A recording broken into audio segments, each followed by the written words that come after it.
We're in Hamburg, where they're dealing with basically the same troubles as any big city.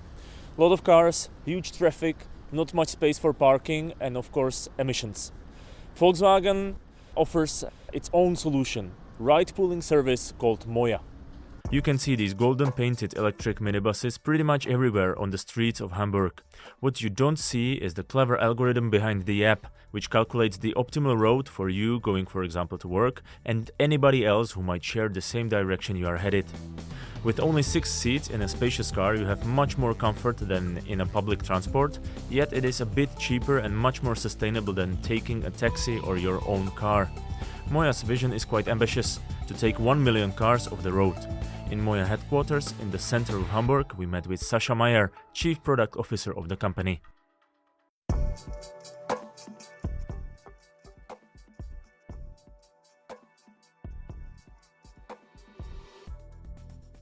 Sascha Meyer, Chief Product Officer, MOIA. Welcome to Simply Clever Podcast. Thanks a lot for having us. Quick startup pitch at the very beginning. Just give me a short introduction to MOIA, the goals and whatever. You have like 30 seconds. 30 seconds? Okay. We want to contribute to the Verkehrswende. What is Verkehrswende? It's a German word, and it means that we have to turn around traffic in the cities, and we want to play a part of that by offering sustainable shared transportation. Yeah, that's good. That was under 30 seconds. I made it, yeah. Yeah, so generally speaking, like we're talking about shared ride pooling, is it right? Yeah, exactly. Ride pooling. So usually you distinct between ride hailing, which more relates to exclusive rides, taxi mode, and then you have ride pooling, where you combine different travelers into one vehicle to share the ride. Yeah. In this case, it's not somebody having a big car sharing or ride pooling with the neighbors, but the service run by MOIA. Yes. We hire professional drivers, so they are on our staffs. We have special purpose vehicle. We have a full digital platform for passengers to book their trip, to optimize the operations, to steer the fleet. And by that, we offer a full service. So you don't have to drive on your own, but there's a professional driver. You just order the trip. The vehicle comes to a stop nearby. You board the vehicle, and we do all the rest. So we bring you to the target, to where you want to go. And if there's a chance, and there's a high likelihood that we find someone who can share a proportion of your trip, then we just drive to that guy or girl and bring it on board and share the trip. Yeah.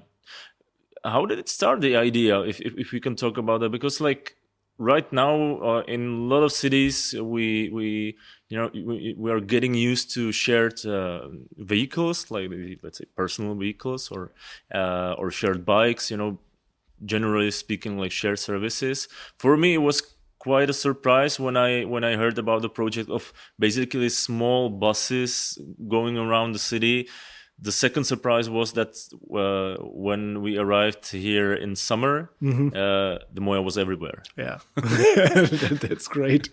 So how did it all get started? It dates back to 2016, and in the Volkswagen Group, people were thinking about the question, how can Volkswagen Group contribute to the mobility space? So for sure, Volkswagen, Skoda, everyone is known as a car manufacturer, but mobility is more than just cars. And so people started envisioning, what else can we do?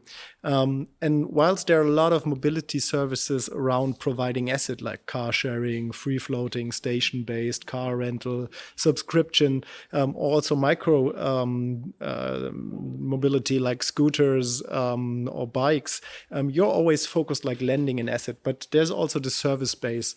And for us, it was pretty clear that we want to get into the service space, provide something different than just the asset, provide a real service to people. And we thought about which service can be offered with the existing infrastructure, and that makes sense. And then there has been this market dynamic in the United States, but this one is like focused on ride hailing. And ride ride-hailing has pretty negative effects, what we know today from research on traffic, on pollution, because most of the time it's less efficient than an individual car. And so we said, okay, we want to like make a version that is sustainable. And then we ended up with ride pooling. We did a lot of research, tried to find out what makes sense, what doesn't, what is the right vehicle size and all that. And that's why we started with MOIA. Yeah, and that's why it is electric. Exactly. For us, it was pretty clear. It needs to be electric. It needs to be full-time employed drivers, full social insurance. So the service is sustainable, not only from an economic standpoint, but also from an ecological standpoint. It makes sense for cities and for people to use our service. And that's why we said, okay, no way that we get away with a combustion engine. We need to be electric from the beginning. Yeah. How much impact do you expect? Because I've read on your website you expect to get rid of 1 million cars out of the street of Hamburg or something like that. Yes, that's like our long-term car target, although it's hard to measure. For us, it's pretty clear from the simulation that we see. If you do it on a long run, like there's research from a guy named Felix Zwick, who just published a simulation study for Munich, and he simulated what happens if 10% of modal share would be performed with ride pooling, and then he realized that you would need 5,000 vehicles to replace 100,000 private cars. So that's a lot of metal that you get out of the city. So, if you're 1 million, 5,000 for 100,000, so you can do the math. And this would lead to the situation that with less than 5 minutes wait time, 99.8% availability, we would create an occupancy of 2.5 passengers per mile traveled. And that's an amazing result, and it would be great for cities to achieve that level of sharing mobility instead of individual mobility. How many MOIAs are there right now?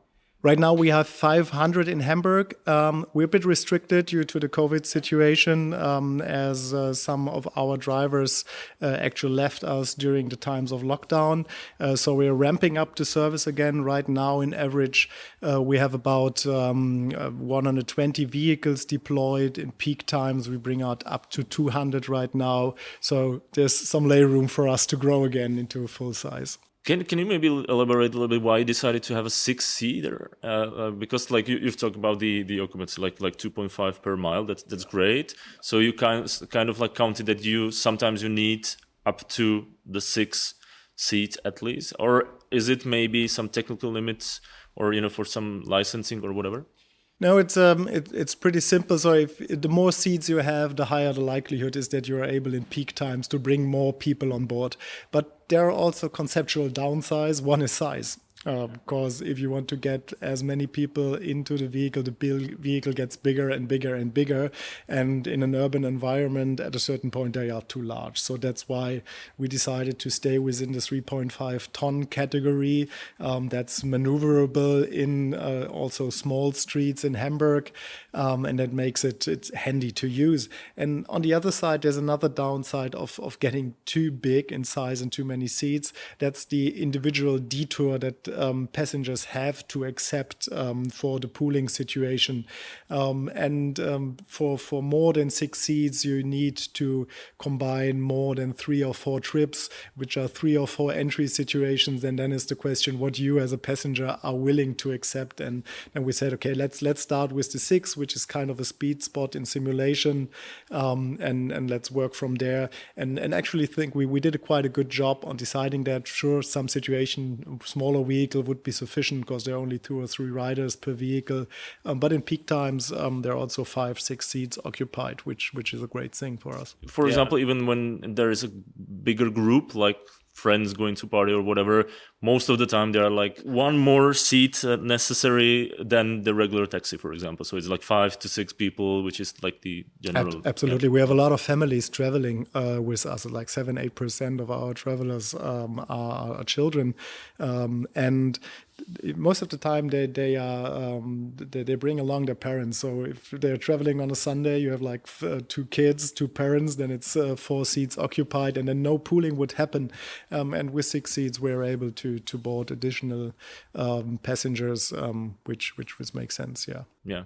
Can we maybe go more a little bit into how does it work, like even the service itself? As far as the app goes, it's basically pretty similar to some smart mobility apps, even for taxis or some shared vehicles. That's pretty much the environment is pretty much this, not the same, but similar. But when I call MOIA, it's not that they are coming like exactly to the place where I'm standing at the moment. Yeah. You basically calculate the ideal route, to the final destination, considering all the other routes of the passengers. Exactly. So maybe you have heard of the traveling salesman problem, which is exactly what we are solving.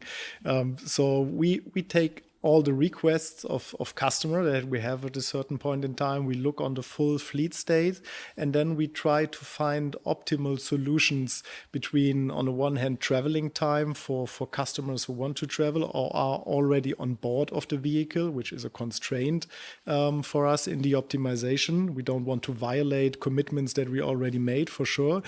And on the other hand, you have to consider the vehicle route, traffic situation. So a lot of complexity in this optimization to find good combinations of passengers. And that's quite complex, because we do this not once an hour or every 2 hours or something like that, like in a logistics scenario, but we do that constantly. So more or less every 5-10 seconds we run optimization cycle. And even though once we assigned a passenger to a specific vehicle, that might change, because a vehicle could end up in a traffic jam, or there's another glitch in the operation. And then we have to reconsider our decisions and optimize the whole vehicle state over and over and over to get to the best results possible. So a lot of computation, a lot of operational research going on here. That's what's going on behind the scenes with our algorithms. Yeah, and for the customer, it means he has to go up to a few hundred meters sometimes to the pickup point. Yes, so there's, I would say, 2 little drawbacks for the customer. And the one is that we pick up customers at, we call it virtual stops. So it's not like a bus stop with a sign, but it's a virtual stop that we show to the customer in the application, and we guide him there. Why do we do that?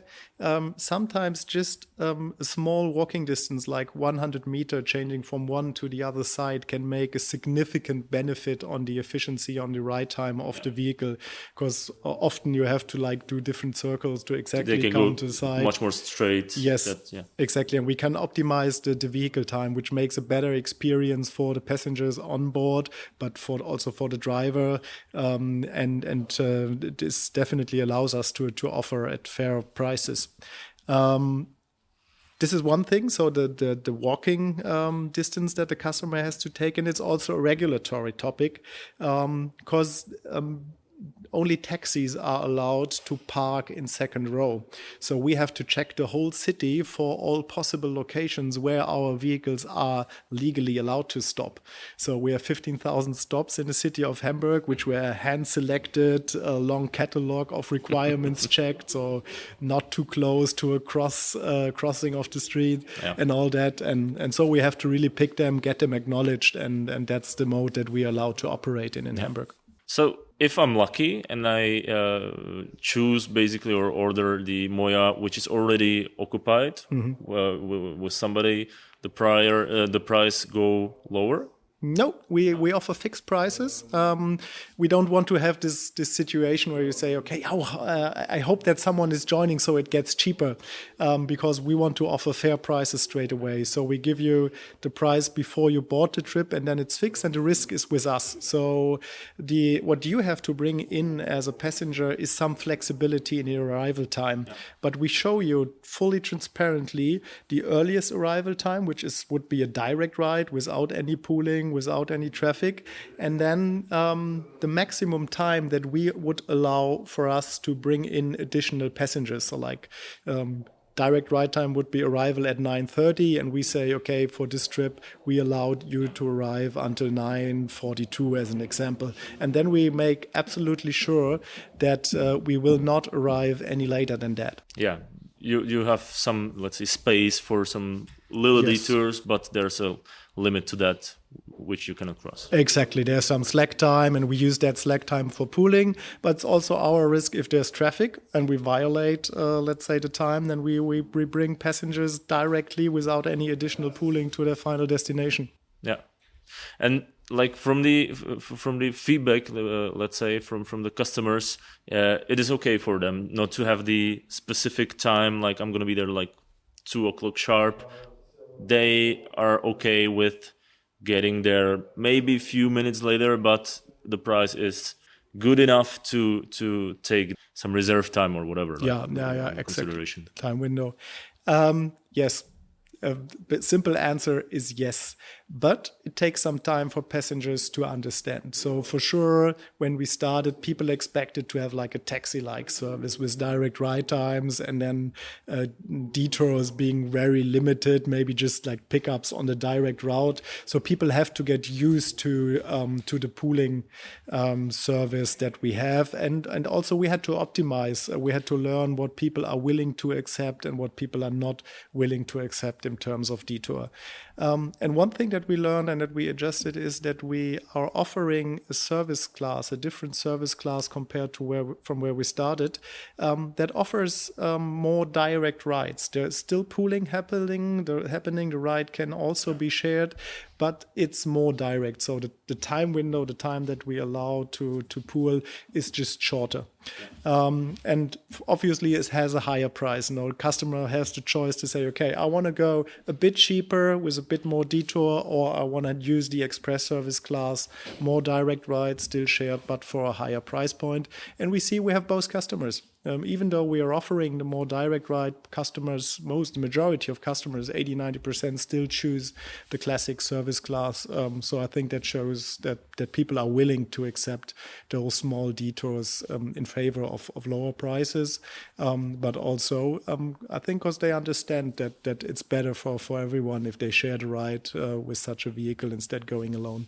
Yeah, because even though you're not like using your own car, you may be thinking of getting a taxi, but you had to call somebody to go to the city center, move you somewhere else. With MOIA, you're using basically something, or the car or the vehicle moving already through your area, basically. Exactly, yeah. So what is the typical customer here? I would expect it would be a lot of like the work transport, like, or for people going in the morning to the job, in the afternoon back home. Is it that, or there are some more examples? Yeah, you're absolutely right what you're saying, because most people say, okay, what's your perfect customer? Is it like this age group from 2? And that's absolutely not the case. We see customers from any age. So it's really the use case that you have. And the majority of use case that we are serving is commute. For coming to work in the morning and getting back in the afternoon, especially for those locations who are not well connected to public transport, to mass transit. There we see a lot of movements to let's say, remote destinations for workplaces. Second thing is business trips. So yes, we suffered a little bit on that due to the COVID situation. Business trips went down, but still we'll see a lot of consultants, lawyers, even workers, blue-collar workers who move in the city between different locations. They use our service because they don't have to deal with the hassle of finding a parking spot somewhere in the city. And the third thing is actually leisure, which is pretty obvious. So nightlife, partying, going to a fitness studio, visiting friends, visiting family. And for sure, this is a strong entry case. So for us, it's almost the most important one, because that's where people first try our service. So first contact point usually is leisure. They say, okay, Friday night, I want to go out. I'm checking the service. Maybe it's better, but I'm not quite sure. And there we have to excel. And then they start using it after a while also for the commute, for shopping, for errands. So once we get that managed, then I think there are a lot of use cases they use MOIA for. So every Friday and every weekend, there's a lot of rides to Reeperbahn and so on. Yes, there are a lot of rides, not only to Reeperbahn, luckily, but for sure, partying is also something that people use our service for. Yeah.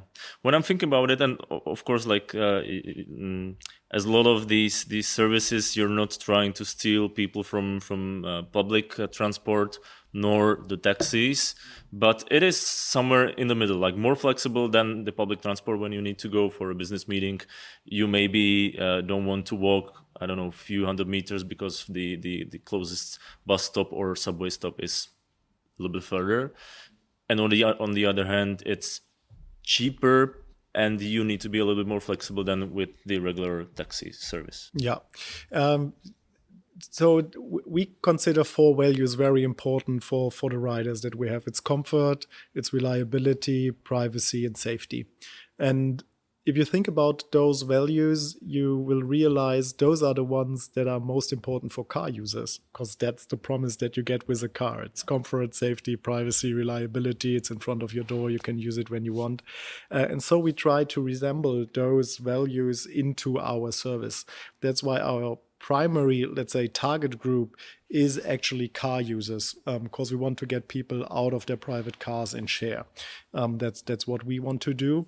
For sure, that's how it is. Multimodal users who are used to use public transport, they also use our service, which is a great thing because there are benefits back and forth. So in some situation, you use public transport, let's say, to go to a theater, and then it's late at night. You don't want to use public transport due to the outer circumstances, or even the cadence of trains is not very beneficial because it would need a lot of time. And then you use MOIA. And then there are also situations where public transport has no good connection, where you would have to accept long detours through the city to get somewhere to a destination by train. And there people also start MOIA, and I think that's beneficial for everyone. Yeah, we've mentioned your app. Of course, you have your own app application, but do you work with some multimodal app too, like that the MOIA is part of the bigger picture here in Hamburg? Yeah, absolutely, because as you already understood, we believe in this ecosystem of mobility service. It's not the one service who's going to rule them all, like we all have to use this or that, and that's the one solution. We believe in the variety, because people have different needs. Me going to the airport Monday mornings has different needs than Friday nights or going to work each and every day. And so you have to create this huge ecosystem of different options. And as that is our core understanding, we started in the beginning to offer an API to others so they could integrate us. And there are some services who only use us to query travel times and prices. And a good example is from the local public transport authority, which is Hamburger Hochbahn and the Hamburger Verkehrsverbund. And they have a multimodal application where you can book tickets for public transport, car sharing, but also MOIA. And in that situation, we don't even want the customer to become our customer. He stays with HVV. So it's their customer relationship, their payment connection, and we are just offering the service behind the scenes. We don't know who the customer really is. And we think that's how it should be. The customer should decide who is my primary touch point, has access to a lot of different services depending on the needs, and then have the freedom of choice. Because that's when the customer gets the most of the let's say the general service the services here in the city. As you talked about the remote places, he might go there by, I don't know, subway, bus, tram, whatever, but then he needs to get a little bit further, and there might be somebody traveling by MOIA and giving him a lift, basically. Yeah, exactly. Yeah.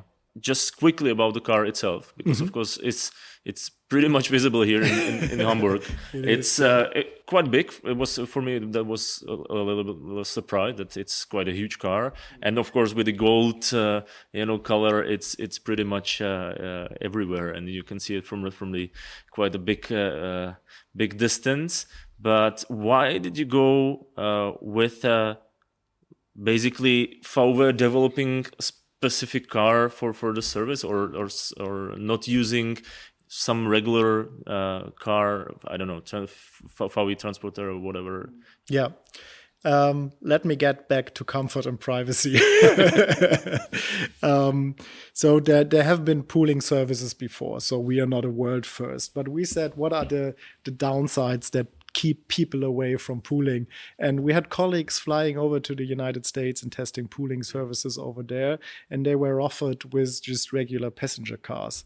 And then you get in touch with people and body parts of people that you don't want to be in touch. So you needed more space. We wanted more space. We wanted to reduce the downsides, the physical downsides of pooling by offering more space, offering single seating. We want to have a dedicated luggage space that people could see, not back in the trunk where you don't know if someone leaves the car. Oh, is also my luggage leaving with that passenger? You want to be in control to see it. But on the same situation, we wanted to offer privacy, and that's why we said those seats need to be like in a business class in an airplane, where you don't have direct line of sight, because we integrated a larger headrest than usual, so it prohibits that you can spot your fellow passengers. So a lot of ideas and conceptualization, co-creation with customers went into that vehicle to say, okay, how can we reduce those downsides and create the privacy and the comfort that we want to achieve? You basically needed something like personalized enough not to make any, let's say, compromises. Let's say. Exactly. So if you really want to convince people from something new to share, then you need to reduce those barriers that keep people away. So that's also why we don't offer a transfer connection. It's always a direct ride with us, because people hate those transfers. That's everyone in transportation research knows that.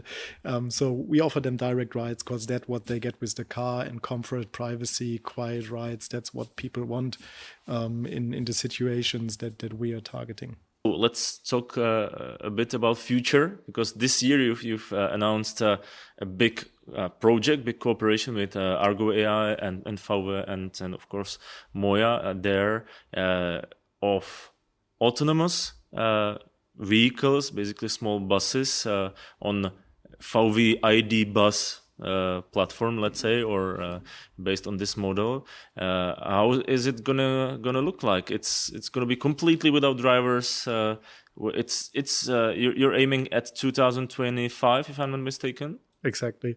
So we aim for 2025 to pull out the driver.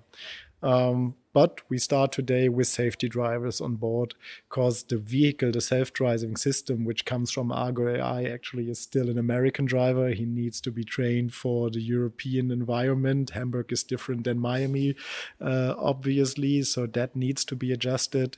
And also, there's a strong interlinkage between the vehicle, the SDS system, so the self-driving system, and the fleet system. We are the fleet operator in that situation, offering also the mobility services. And this whole chain needs to be integrated. So the driver needs to know the vehicle, we need to know the driver, we need to know about the vehicle, how does that all work together, and what does the customer want in that situation. So today we have the driver who not only covers the driving, but also a lot of secondary driver tasks, like being a host to customer, dealing with unexpected situation, incidents, customers feeling sick, customer wants to board the vehicle with a mattress. So how do you deal with all those situations once you don't have a driver on board anymore? So a ride is safe, it can be shared, and still is a fun experience. And that's why we spend a lot of development and research in the next 2 years in this R&D phase from 2022 to 2025 to really bring all the bits and pieces together that we can start with early commercialization services in 2025. We don't think that we will be able to replace from one day to the other the full fleet. Technology will not allow that. Certain situations like heavy rain, special needs for people traveling with us. We will not be on that level where we can fully replace. There will be restrictions, there will be constraints that we have to deal with. But we expect that first services that customers are willing to pay for will start in 2025 in Hamburg in our MOIA network. But there's already be some small testing fleet, as I understood. Yes. We will start with testing in 2023, but there's still a safety driver on board. And then we will work towards, so the driver will get better, the virtual driver will get better, our integration will get better, we will understand the customer reactions to such a service. And then we will develop until 2025 that we can pull the driver out of the vehicle, so no safety driver on board, so we be full autonomous. Yeah. And that's the future, that it's going to be everything is going to be autonomous, like that we don't need the driver there. It's going to be a complete autonomous fleet. Like, I think we will see mixed fleets for quite some time, because there will be customers who don't want to trust a machine in the beginning, that's for sure. And there are also customers who need support. And how do you deal with that? People with disabilities that we help today to enter the vehicle, they will still be there. And I think there will also be situations where due to, let's say, huge traffic jams or complex driving scenarios, autonomous vehicle for a long time will not be able to operate in such environments. That's why we believe in mixed fleet for quite a long time. But we also believe in the autonomous vehicle part, to add vehicles specifically when we need them, like in high demand situations. In the morning peaks, they are rather short. They are from 7 to 9 o'clock, and a driver doesn't want to drive only for 2 hours. He wants to drive a shift of 8 hours. Yeah, because of the money. And because of he needs to go to the hub, board the vehicle. So all the time that you need to get started, get out in the field, get back to the hub. So those are restrictions from human drivers that you don't have anymore. Once you have autonomous vehicle, you can almost instantly deploy them and pull them out of the field, and that will increase the efficiency in our service and also make it more available to customers. One question, I'm not sure if you're the right person to answer it, but why it's going to be using the ID bus car? Is it just to promote the car from the VW point of view, or maybe in the future will there be a mix between maybe ID buses and maybe the technology, the autonomous technology coming to the current version of MOIA, the Pluto? Yeah. So first of all, the ID bus is an iconic car. So it already is today. I have seen it, and it will just create a lot of buzz. And it's on the right architecture, because for autonomous vehicles, you need certain technical prerequisites that this architecture with some adjustments is able to deliver. That's a good thing. And then it has, for pooling, maybe not the perfect form factor, but for the early stages, when we still have to deal with all the glitches and constraints and special situations, services will not be perfect. And then if you combine too many people into one vehicle, like with a Pluto, everything needs to be optimized, because you only have like 30 seconds for customers to board. Otherwise, people will not accept the downsides, and we will not be able to achieve that high level of driving quality in the beginning. And that's why the ID bus, even though it's a bit smaller, I think is a good vehicle. Also, it's easier to navigate in small streets. Okay, I'm really looking forward to seeing that on the street, actually. Yes. I know it's going to be a lot of work, yeah. A little bit here and there, just some finishing touches. Okay. Sascha, thank you very much for your time. Good luck with this autonomous project. For me, that's a future. I'm really looking forward to it, and at least to try it maybe in the early stage of development. So, good luck with that. Good luck with the regular MOIA. And again, thank you for being here for your time in Simply Clever podcast. Thanks a lot. Škoda. Simply clever.